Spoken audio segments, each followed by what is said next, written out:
Thirikari ya kaunti ya Naikuru iri na mubango wa kuriukia urimi wa mahua ma mbeniko na njira ya gutigirira arimi aingi o ta uria kwahoteka ni maiyukia urimi uyu. Akiaria muingi-ini rita ria mbere thutha wa gucokereria guku bururi-ini, gavana wa Naikuru Susan Kihika augite matanya ma thirikari ya kaunti ni kuongerera namba ya eka cia migunda kuri urimi uyu urathie na mbere. And we have increased the acreage sahizi to 3,884 acres. And our farmers are producing 1,273 metric tons, fetching about 236.9 million per year. It looks significant, but it's only a scratch of the surface. It's only 10% of our potential. So we want to get to 30,000 acreage under pyrethrum.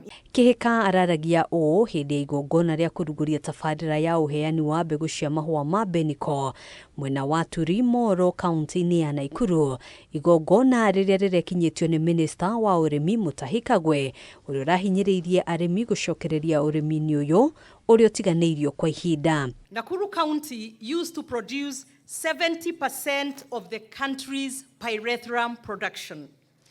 And Kenya was the #1 producer in the world. So Nakuru County was doing 70% of that. So you can see the kind of potential that is in Nakuru County for pyrethrum farming. Niliwaambia hapo zamani, hapo awali bwana our chief guest, we were planting 70,000 acres. 70,000 acres of pyrethrum. Today, we are planting 10,000 acres. 10,000. From 70,000 to 10,000. We want to go up again.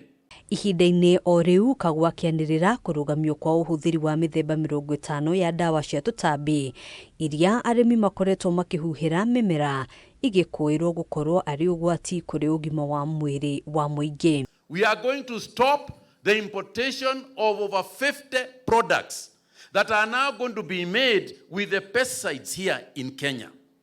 Kwa hivyo soko yenu hata sio Ulaya sana, soko yenu itakuwa hapa Kenya. Hindi ya igongona riri, Kihika arahuthirire mweke uyu kururumura ngwataniro yake na aikari ya kaunti ya Naikuru, akimerera ukinyaniria wa tabarira ngurani iria ikoretwo igitwarithio ni thirikari yake. Hiyo soko ya Elbago na kwingine tumeifanya.